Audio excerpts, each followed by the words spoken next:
Good morning. आज 26 अक्टूबर current GK class, और इस क्लास में आपके जो इंपॉर्टेंट सवाल जितने भी बने हैं उन पर मैं चर्चा कर लेता हूं। पहला सवाल है बेटा, T20 क्रिकेट विश्व कप में दूसरा सबसे तेज अर्धशतक किसने बनाया? चार आपके सामने ऑप्शन है, Virat Kohli, Marcus Stoinis, Stephan Myburgh और युवराज सिंह। इसका बेटा जो राइट आंसर है वो राइट आंसर क्या है? मार्कस स्टोइनिस इसका सही आंसर है बेटा। और मार्कस जो स्टोइनिस है ये कहाँ का खिलाड़ी है? तो ये ऑस्ट्रेलियाई टीम का खिलाड़ी है, ऑस्ट्रेलिया का। तो साहब ये खिलाड़ी आपको याद रखना है। और याद क्या रखना है बेटा, इन्होंने कितनी बॉल पे बनाया है? तो 17 बॉल पे इन्होंने अर्धशतक बनाया है। किसके खिलाफ बनाया है? तो खिलाफ भी याद रख लेना। इन्होंने जिसके खिलाफ बनाया वो टीम कौन सी है? श्रीलंका के खिलाफ इन्होंने बनाया। और अभी श्रीलंका जो है ये इसको हरा दिया इन्होंने। और इसके अलावा बेटा याद रखना है कि सबसे तेज किसने बनाया? सबसे तेज अर्धशतक बनाने वाला कौन है?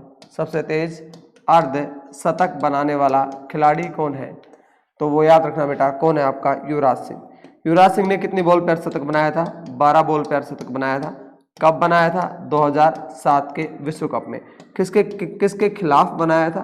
तो खिलाफ भी याद रख लेना बेटा, इन्होंने ये अर्धशतक इंग्लैंड के खिलाफ बनाया था, इंग्लैंड। और अभी जो है T20 वर्ल्ड कप हो रहा है, तो T20 वर्ल्ड कप हो रहा है जो अभी, वो बेटा कब हो रहा है? 2022 में। 2022 में है, तो उसका आयोजक देश भी याद रखना है। आयोजक इसका कौन है?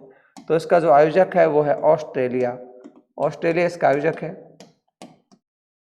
पूछा जाए कि भाई कब शुरू हुआ ये T20 वर्ल्ड कप? तो T20 वर्ल्ड कप की शुरुआत कब हुई? तो आपको प्रारंभ भी याद रखना है कि शुरू कब हुआ। शुरू हुआ बेटा कितने अक्टूबर को? 16 अक्टूबर को। समाप्त कब होगा ये? तो समाप्त कब होगा? 13 नवंबर। मतलब फाइनल जो खेला जाएगा ना वो 13 नवंबर को खेला जाएगा।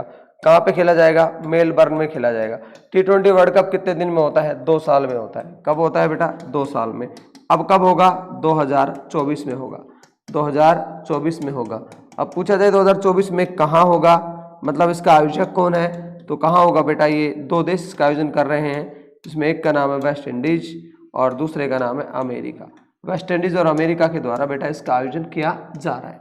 चलते हैं हमारे अगले सवाल पे। अगला सवाल आपका ऑन द बोर्ड। नेक्स्ट सवाल, सेबी ने किस बैंक को हाल ही में IPO लाने की मंजूरी दी है? चार आपके सामने ऑप्शन है, Utkarsh small finance bank, AU small finance bank, Bandhan small finance bank या SK स्मॉल फाइनेंस बैंक। इसका बेटा जो राइट आंसर है वो राइट आंसर है उत्कर्ष स्मॉल फाइनेंस बैंक। उत्कर्ष स्मॉल जो फाइनेंस बैंक है, इसकी स्थापना की बात कर लूँ मैं तो स्थापना भी आपको याद रखनी है। इसकी स्थापना हुई थी बेटा 2009 में, इसकी स्थापना हुई 2009 में। इसका जो मुख्यालय है वो मुख्यालय कहाँ पे है? तो इसका मुख्यालय है बेटा वाराणसी। और वाराणसी आपके कहाँ है बेटा? आपके यूपी, मतलब बनारस आप कह सकते हो इसे। तो अब बात आते हैं कि साहब ये जो IPO की लाने की मंजूरी दी है, तो कितने करोड़ का IPO ला रही है ये बैंक? तो 500 करोड़ का IPO ला रही है। 500 करोड़ का IPO मतलब ये क्या होता है कि पब्लिक इशू लेके आती है और वहां से पैसा कलेक्ट करती है IPO के द्वारा, मतलब शेयर मार्केट से। ठीक है, अब बात कर लेता हूँ सेबी। सेबी क्या है? सबसे पहले मैं सेबी की स्थापना की बात कर लेता हूँ। सेबी की स्थापना हुई 1988 में। इसको पूछा जाए कि वैधानिकता कब मिली? वैधानिकता या वैधानिक मान्यता की मैं बात करूं तो इसे वैधानिकता मिली बेटा 1992 में। इसके वर्तमान में अध्यक्ष, अगर आपसे पूछा जाए कि अध्यक्ष कौन है, तो इसका अध्यक्ष है अजय कुमार त्यागी। अजय कुमार त्यागी वर्तमान में इसके अध्यक्ष हैं। अच्छा, सेबी जो है, सेबी का पूरा नाम क्या है? सेबी का पूरा नाम SEBI, सेबी। सेबी का पूरा नाम क्या है? S का मतलब होता है सिक्योरिटी, सिक्योरिटी, एंड E का मतलब होता है एक्सचेंज, एक्सचेंज, और बेटा B का मतलब होता है बोर्ड, I का मतलब है इंडिया। तो आपको याद रखना है इसका पूरा नाम क्या है सेबी का? सेबी का पूरा नाम है security and exchange board of India. ठीक है साहब, तो ये था आपका सेबी। अब बात करता हूँ अगले सवाल की। अगला सवाल आपका ऑन द बोर्ड, हाल ही में बंगाल की खाड़ी में उठे साइक्लोन का नाम क्या रखा गया? चार आपके सामने ऑप्शन है, विलीविलीज, हरिकेन, ताउते या सितरंग। तो क्या इसका सही आंसर है? बेटा इसके सही आंसर पे हम लोग चलते हैं। इसका राइट आंसर जो है उसका नाम है बेटा सितरंग। सितरंग इसका राइट आंसर है। अब ये जो सितरंग है ये राइट आंसर है बेटा। अब सवाल ये बनता है कि सितरंग जो है ये कब उठा है बंगाल की खाड़ी में? अभी 2022 की बात है, अभी अक्टूबर माह की बात है, मतलब कल की बात कर लूँ, कल की बात है। और साहब ये सबसे पहले किस देश में आया? बांग्लादेश में। बांग्लादेश में इसने प्रवेश किया। बांग्लादेश में क्या किया? इसने प्रवेश किया। ठीक है, अब बात कर लेते हैं कुछ और तूफानों की। जैसे विलीविलीज है, विलीविलीज कहाँ पे आता है ये तूफान? तो विलीविलीज आता है ऑस्ट्रेलिया में। ये तूफान ऑस्ट्रेलिया में आता है। इसके अलावा बेटा हरिकेन, हरिकेन जो है ये आपके अमेरिका में आता है, हरिकेन आता है अमेरिका में। ताउते जो है ये कब आया था? 2021 में आया था, खतरनाक तूफान था ताउते। अब बात ये आती है कि साइक्लोन क्या होता है? साइक्लोन, साइक्लोन क्या होता है? साइक्लोन को आप हिंदी में कह सकते हो चक्रवात, चक्रवात कह सकते हो। और बेटा इस चक्रवात मुख्य रूप से गर्म महासागरों में उत्पन्न होता है। किस में उत्पन्न होता है? गर्म महासागरों में उत्पन्न होता है ये साइक्लोन। एक्चुअल में क्या दो चीजें होती हैं, एक चक्रवात होता है, एक प्रति चक्रवात होता है। इस चक्रवात में क्या होता है कि सब ऐसे हमारे जो पवनें है ना, मतलब वो सर्कल बनाती हुई चलती हैं, सर्कल बनाती हुई, घेरा बनाती हुई चलती हैं और बहुत तेजी से चलती हैं। तो इसके बीच में जो भी आता है, जो भी चीजें, इसमें हवा का वेग बहुत अधिक होता है और वो उसको नष्ट कर देता है। चलते हैं बेटा हमारे अगले सवाल पे। अगला सवाल आपका ऑन द बोर्ड। एनजीटी ने private solar company AMP energy green for private limited पर कितने रुपए का जुर्माना लगा दिया है? तो कितने का जुर्माना लगा है ये आपको याद रखना है बेटा। कंपनी कौन सी है? AMP energy green for private limited. इस पर बेटा इन्होंने जुर्माना लगाया अभी कितने लाख रुपए का? 5 लाख रुपए का इन्होंने जुर्माना लगाया। किसने? एनजीटी ने। और इसके अलावा सवाल पूछा जा सकता है कि ये जो कंपनी है, इस कंपनी को क्या कहा गया है? इस कंपनी को कहा गया है कि आप क्या करेंगे, जो जोधपुर है आपका, जोधपुर वही आपका जो नीला शहर आप इसे कह देते हैं, जोधपुर में 2500 पेड़ लगाने। कितने पेड़ लगाने हैं? 2500 पेड़ लगाने। एक तो इनको 2500 पेड़ लगाने हैं और जुर्माना कितने का इन्होंने इन पर कर दिया गया है बेटा? आपके 5 लाख रुपए का। अब एक सवाल बन जाता है एनजीटी, एनजीटी की स्थापना की मैं बात कर लेता हूँ।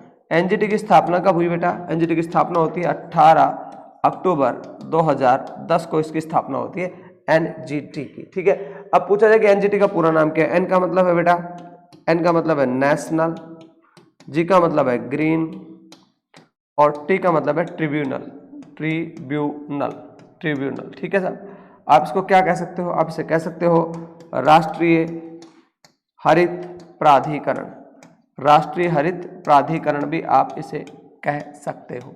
ठीक है साहब, ये आपको चीजें याद रखनी है। अच्छा, पेपर में आपसे पूछा भी जा सकता है, क्या पूछा जा सकता है कि भाई साहब आपका जो एनजीटी है, इस एनजीटी के लिए भी पूछा जा सकता है कि साहब इसके अध्यक्ष कौन है? एनजीटी के अध्यक्ष, एनजीटी के अध्यक्ष कौन है? तो एनजीटी के अध्यक्ष हैं आदर्श कुमार गोयल। आदर्श कुमार गोयल जो है वो बेटा एनजीटी के क्या है? अध्यक्ष है। चलते हैं हमारे अगले सवाल पे। अगले सवाल आपको ऑन द बोर्ड। हाल ही में किस राज्य ने प्राइवेट वाहनों को टोल टैक्स से मुक्त कर दिया है? ऐसा कौन सा राज्य है जिसने प्राइवेट वाहनों को टोल टैक्स से मुक्त कर दिया है वर्तमान में? तो कल ही मुक्त किया बेटा 25 तारीख को, और उसका आंसर क्या है? मध्य प्रदेश। मध्य प्रदेश ने प्राइवेट वाहनों को टोल टैक्स से मुक्त कर दिया है। अब सवाल पूछा जाता है कि मध्य प्रदेश जो है, मध्य प्रदेश की राजधानी कौन सी है? मध्य प्रदेश की राजधानी क्या है? भोपाल। ओके, यहाँ के सीएम कौन है? सीएम कौन है बेटा यहाँ के? शिवराज सिंह चौहान, शिवराज सिंह चौहान, ये यहाँ के आपके क्या है बेटा? सीएम। राजस्थान के बारे में आप जानते हो, राजस्थान की राजधानी जयपुर है और सीएम अशोक गहलोत है। पंजाब की राजधानी आप जानते हो कौन सी है? पंजाब की राजधानी चंडीगढ़। ठीक है, और चंडीगढ़ इसकी राजधानी, और पंजाब जो है, पंजाब के मुख्यमंत्री कौन है? भगवंत मान है बेटा। उत्तर प्रदेश की राजधानी कौन सी है? लखनऊ, और यहाँ के जो सीएम है वो कौन है? योगी आदित्यनाथ।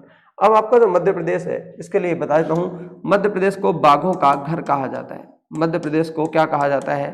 बाघों का घर कहा जाता है। अगर पूछा जाए कि राजस्थान में बाघों का घर किसे कहते हैं, तो राजस्थान में बाघों का जो घर कहा जाता है वो किसे कहा जाता है? वो कहा जाता है बेटा रणथंभौर को, रणथंभौर नेशनल पार्क को कहा जाता है, रणथंभौर नेशनल पार्क को कहा जाता है। ठीक है साहब, अब चलते हैं बेटा हमारे अगले सवाल पे। एक दो चीजें आपको और भी याद रख लेनी है। कौन सी? कि राजस्थान के भारत के सड़क एवं परिवहन मंत्री कौन है? तो आपको याद रखना है वो नितिन गडकरी है बेटा। चलते हैं हमारे अगले सवाल। अगला सवाल आपका on the board. Jackson green company ने किस राज्य में हरित परियोजनाओं के लिए समझौता किया है? मतलब जैक्सन ग्रीन कंपनी है, उसने किस राज्य में हरित परियोजनाओं के लिए समझौता किया है? राजस्थान, कर्नाटक, गुजरात या छत्तीसगढ़? क्या इसका आंसर रहने वाला है? आप मुझे वैसे कमेंट करके भी बता सकते हैं, बाकी तो मैं बता दूं आपको कि साहब इसका जो राइट आंसर है वो राइट आंसर क्या है? राइट आंसर है बेटा इसका राजस्थान। राजस्थान मतलब जैक्सन ग्रीन ने ना राजस्थान से समझौता किया है। अब सवाल ये बन जाता है कि भाई साहब ये जो समझौता है, ये समझौता कब किया गया? समझौता कब? तो कब ध्यान रखना, कल कितनी तारीख थी? 25 अक्टूबर को ये समझौता किया। ठीक है, अगला सवाल बनता है कि कुल कितने का बजट, मतलब बजट, कितने बजट का समझौता हुआ है? 22,400 करोड़ रुपए। बजट 22,400 करोड़ का निवेश होगा। ठीक है। अच्छा, आपसे पूछा जाए कि अवधि, कितनी अवधि में ये निवेश होगा, तो अवधि बेटा 2023 से और 2028 के बीच में ये निवेश होगा। 2023 से 2028 के बीच में निवेश होगा। इसके अलावा याद क्या रखना है आपको, इसके अलावा याद रखना है बेटा कि ये इसकी जो क्षमता है वो क्षमता कितनी है, क्षमता कितनी है बेटा इस प्रोजेक्ट की, तो क्षमता है 3,65,000 टन प्रति वर्ष। एक्चुअल में ये कंपनी करेगी क्या, ये कंपनी जो है, ये कंपनी साहब क्या लगाएगी, प्लांट लगाएगी। किसके प्लांट लगाएगी बेटा, तो वो भी आपको बता दूं, ये ग्रीन हाइड्रोजन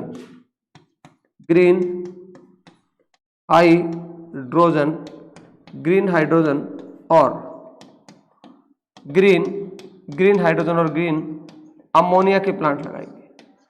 ग्रीन हाइड्रोजन और ग्रीन अमोनिया के प्लांट लगाएगी, या के प्लांट लगाएगी। ठीक है, आपको ये याद रखना है। अभी एक चीज भी और भी आपको बता दूं मैं कि हम जो है ना वो सोलर एनर्जी की अगर बात कर लूं तो सोलर एनर्जी जो है ना बेटा, हम लोग नंबर 1 पे आ चुके हैं राजस्थान वाले। और अभी राजस्थान से एक और ने भी समझौता किया, अडानी ने भी। किसने समझौता किया बेटा, अडानी। ठीक है, तो ये भी आपको याद रखना है, समझौता किया है अभी अडानी ने। और अडानी ने निवेश कितने का करना है, तो अडानी जो निवेश करेगा वो करेगा बेटा 65,000 करोड़ का, 65,000 करोड़ का। ठीक है, ये आपको याद रखना है बेटा। और चलते हैं हमारे अगले सवाल पे। अगला सवाल आपका ऑन द बोर्ड, लेकिन उससे पहले मैं आपको बता दूं, आपसे अगर पूछा जाए कि भारत के ऊर्जा मंत्री कौन है, तो भारत के ऊर्जा मंत्री का नाम है आर.के. सिंह। और राजस्थान के ऊर्जा मंत्री की बात की जाए तो वो आपका भंवर सिंह भाटी है बेटा। तो चलते हैं हमारे अगले सवाल पे। अगला सवाल आपका ऑन द बोर्ड। नेक्स्ट सवाल, ब्रिटेन के गृह मंत्री पद पर किसे नियुक्त किया गया? 4 आपके सामने ऑप्शन है, डोमिनिक राव को, सुएला ब्रेवरमैन को, जेम्स क्लीवरली को और जेरेमी हंट को। तो क्या आपका इसका आंसर देने वाले हो मुझे आप बता सकते हो, पर मैं आपको बता दूं कि अभी हाल ही में इस ब्रिटेन के जो प्रधानमंत्री बने हैं उसका नाम क्या है, ऋषि सुनक। प्रधानमंत्री का नाम क्या है, ऋषि सुनक। वो अभी प्रधानमंत्री बने, भारतवर्षीय प्रधानमंत्री है, पहला भारतवर्षीय व्यक्ति है जो प्रधानमंत्री बना है यहाँ का। तो इसका जो आंसर है बेटा कि गृह मंत्री पद पर किसे नियुक्त किया, तो गृह मंत्री के पद पर इन्होंने नियुक्त किया बेटा किसको, सुएला ब्रेवरमैन को। किसको नियुक्त किया है, सुएला ब्रेवरमैन को नियुक्त किया। तो डोमिनिक राव के लिए बता दूं, डोमिनिक राव क्या है, ये बेटा ब्रिटेन के उप प्रधानमंत्री हैं। ब्रिटेन के उप प्रधानमंत्री का नाम क्या है बेटा, डोमिनिक राव। सुएला ब्रेवरमैन, ये आपको मैंने अभी बताया क्या है, ये गृह मंत्री है। ठीक है, जेम्स क्लीवरली की अगर बात करूं तो ये कौन है, ये विदेश मंत्री हैं, ब्रिटेन की विदेश मंत्री। और जेरेमी हंट कौन है, तो ये वित्त मंत्री हैं, वित्त मंत्री हैं। तो ये आप इनका मंत्रिमंडल थोड़ा सा आप लोग याद रख लेना। और अभी आपको तो पता ही होगा ना, एलिजाबेथ की मृत्यु हो चुकी है और अभी ब्रिटेन के राजा कौन बन चुके हैं, चार्ल्स थर्ड राजा बन चुके हैं। तो चलते हैं बेटा हमारे नेक्स्ट सवाल पे। अगला सवाल आपका ऑन द बोर्ड, कर्मचारी राज्य बीमा निगम ESIC में 2021-22 में सकल नए नामांकन कितने हो गए? बेटा कर्मचारी राज्य बीमा जो निगम है उसमें कितने हो गए हैं, मतलब कितने नए नामांकन हो गए हैं? तो 4 आपके सामने ऑप्शन है, 1.15 करोड़, 1.49 करोड़, 1.34 लाख या 1.5 करोड़। तो 1.5 करोड़, ये सारे ऑप्शन आपके सामने। इसका राइट आंसर क्या रहने वाला है, आप मुझे बता सकते हैं बेटा। इसका जो सही आंसर है वो सही आंसर है बेटा 1.49 करोड़ नए बढ़े हैं। अब बात ये आती है कि साहब ये 1.15 करोड़ है, 1.15 करोड़ ये पता है कौन से सत्र का है? ये है बेटा 2020-21 का नया नामांकन, जो बढ़े थे वो नए नामांकन है। ठीक है, और ये 34 लाख क्या है, इन दोनों का डिफरेंस, इन दोनों का डिफरेंस। इन दोनों का डिफरेंस का मतलब 2020-21 और 2021-22 में जो सकल नए नामांकन हुए उनमें बढ़ोतरी कितने की हुई, तो 34 लाख की उसमें बढ़ोतरी हुई है। ठीक है, अब बात करें तो बेटा कि ये एक्चुअल में क्या है, ECIC आप समझ सकते हैं क्या है, तो इसकी फुल फॉर्म भी मैं आपको बता दूं। फुल फॉर्म है इसकी, ई का मतलब होता है एम्प्लॉय, ई का मतलब क्या होता है, एम्प्लॉय होता है। मैं लिख देता हूं, ई का मतलब क्या होगा, इसके फुल फॉर्म एम्प्लॉय, एस का मतलब होगा स्टेट, आई का मतलब होगा इंश्योरेंस।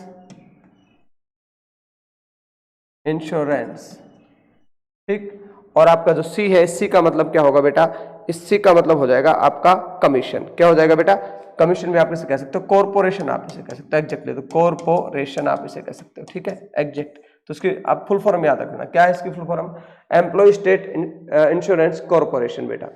और आपसे पूछा जाए कि इसकी स्थापना कब हुई थी, तो स्थापना हुई थी बेटा इसकी 1952 में, 1952 में इसकी क्या हुई थी स्थापना। और आपसे पूछा जाए कि इसका मुख्यालय कहाँ है, तो इसका जो मुख्यालय है बेटा वो मुख्यालय इसका कहाँ पे है, दिल्ली में इसका मुख्यालय है। और आपसे पूछा जाए कि इसका वर्तमान में चेयरमैन कौन है, इसका वर्तमान में अध्यक्ष कौन है, तो वर्तमान में इसके अध्यक्ष का नाम है राजेंद्र कुमार, राजेंद्र कुमार वर्तमान में इसके अध्यक्ष है। अब इसमें होता क्या है भाई साहब, इसमें कर्मचारी राज्य बीमा निगम में जो हमारे कर्मचारी वर्ग है उन कर्मचारी वर्गों का बीमा होता है। उसमें योगदान की अगर मैं बात करूं तो योगदान इसमें दो लोग देते हैं। नंबर एक तो योगदान देता है खुद कर्मचारी, ठीक है, और एक योगदान देती है उसकी नियामक संस्था। नियामक संस्था का मतलब समझ सकते हो, संस्था जो उसे रोजगार दे रही हो, ठीक है। तो ये दो लोग योगदान देते हैं। कर्मचारी का होता है 0.75% योगदान और संस्था का होता है बेटा 3.25% योगदान होता है, ठीक है। अच्छा किस पर लागू होती है, लागू भी याद रखना, ये उन कर्मचारियों पर लागू होती है जिनका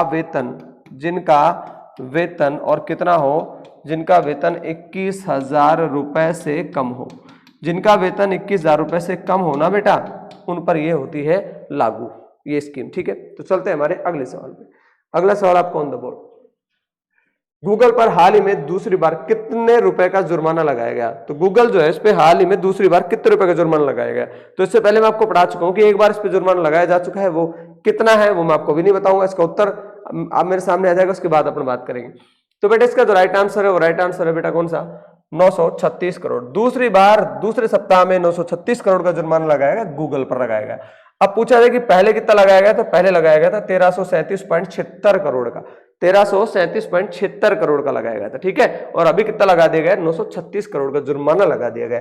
ये मैंने आपको उस दिन समझाया था जुर्माना क्यों लगाया गया, क्योंकि ये क्या कर रही है, ये जो है ना, ये साहब गूगल कंपनी मतलब एक मोनोपोली कर रही है अपने क्षेत्र का, इसलिए साहब इस पर जुर्माना लगाया गया। अब सवाल बनता है कि जुर्माना लगाया किसने, जुर्माना लगाया किसने लगाया जुर्माना, तो जुर्माना लगाया बेटा किसने, आप बताओ किसने जुर्माना लगाया,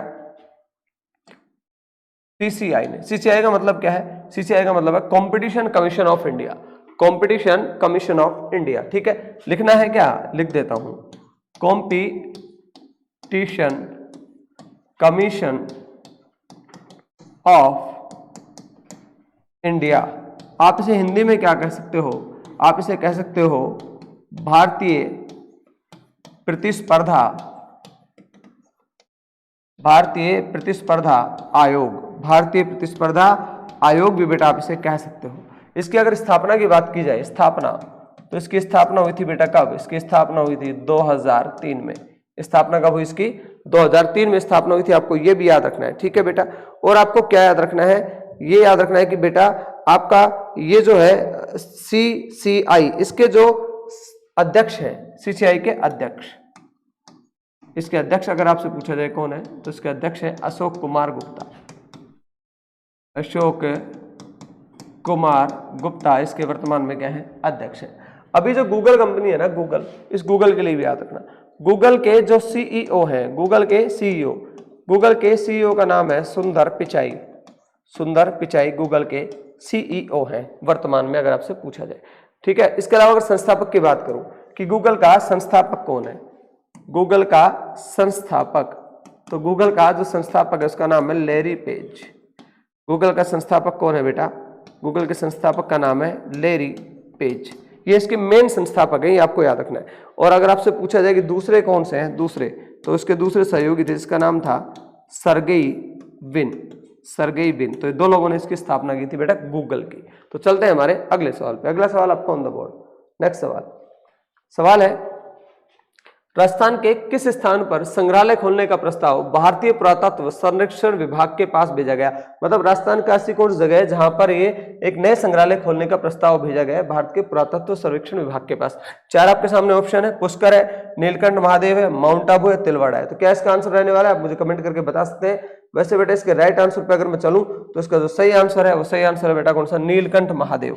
अब सवाल बनता है कि नीलकंठ महादेव कहाँ है, तो नीलकंठ महादेव ध्यान रखना कहाँ पे, आपके अलवर में है। नीलकंठ महादेव आपके अलवर में है। पुष्कर आपके कहाँ पे आता है? तो पुष्कर आपके अजमेर में, जहाँ पे ब्रह्मा जी का मंदिर है। माउंट आबू आपके कहाँ पे है? तो माउंट आबू आपके सिरोही में है। ये माउंट आबू साहब आपके राजस्थान का एक ऐसा पर्यटन स्थल है जहाँ पे लोग गर्मियों में खूब घूमने जाते हैं। तिलवाड़ा कहाँ पड़ता है? तिलवाड़ा बाड़मेर में है। तिलवाड़ा में आपको पता है कि भाई भारत राजस्थान का प्रथम पशु मेला कहाँ बढ़ता है? तिलवाड़ा में बढ़ता है, जिसे कहा जाता है मल्लीनाथ जी पशु मेला। तो आपका जो नीलकंठ महादेव मंदिर है वहां पर साहब क्या खोला जाएगा? एक संग्रहालय खोला जाएगा। अब सवाल ये बनता है कि जो भारतीय पुरातात्विक सर्वेक्षण विभाग है, इसकी स्थापना की अगर मैं बात करूं तो इसकी स्थापना बेटा कब हुई थी? 1861 में। 1861 में। इसके अगर महानिदेशक की बात कर लूं, महानिदेशक का मतलब समझा देता हूं, इसके अध्यक्ष की बात कर लूं तो इसके अध्यक्ष का नाम था अलेक्जेंडर कनिंघम। Alexander Cunningham. तो ये बेटा इसके थे पहले महानिदेशक। अगर पूछा जाए कि प्रथम भारतीय कौन थे, प्रथम भारतीय महानिदेशक कौन थे, तो प्रथम भारतीय महानिदेशक थे दयाराम साहनी। दयाराम साहनी थे। और अगर पूछा जाए कि 1947 में, मतलब 1947 में जब भारत क्या हुआ था स्वतंत्र, तब यहाँ पे कौन थे? तो तब थे मार्टिमर व्हीलर। मार्टिमर व्हीलर साहब उस समय यहाँ के क्या थे? महानिदेशक थे इसके। इसके अलावा अगर आपसे पूछा जाए कि वर्तमान में कौन है, तो वर्तमान पूछा जाए तो वर्तमान में है बेटा डॉक्टर नीरज कुमार सिन्हा। डॉक्टर नीरज कुमार सिन्हा वर्तमान में इसके महानिदेशक हैं। इसके अलावा आपको एक बात और याद रखनी है कि अगर आपसे पूछा जाए कि राजस्थान पुरातत्व विभाग, राजस्थान पुरातत्व विभाग की स्थापना कब हुई, तो ये भी आपको छाप ही लेना है बेटा। इसकी स्थापना हुई थी 1950 में, और 1950 में इसकी स्थापना कहाँ पे हुई थी, तो वो भी आपको याद रखना है। इसकी स्थापना हुई थी बेटा कहाँ पे? आपके जयपुर में इसकी स्थापना हुई थी। तो बेटा आज तक के हमारे जो सवाल थे वो इंपॉर्टेंट सवाल यही थे। कल हम दोबारा फिर मिलेंगे सुबह 7:15 बजे, 7:15 पे। आज की जो क्लास है यहीं तक रहेगी, तब तक के लिए आपको धन्यवाद।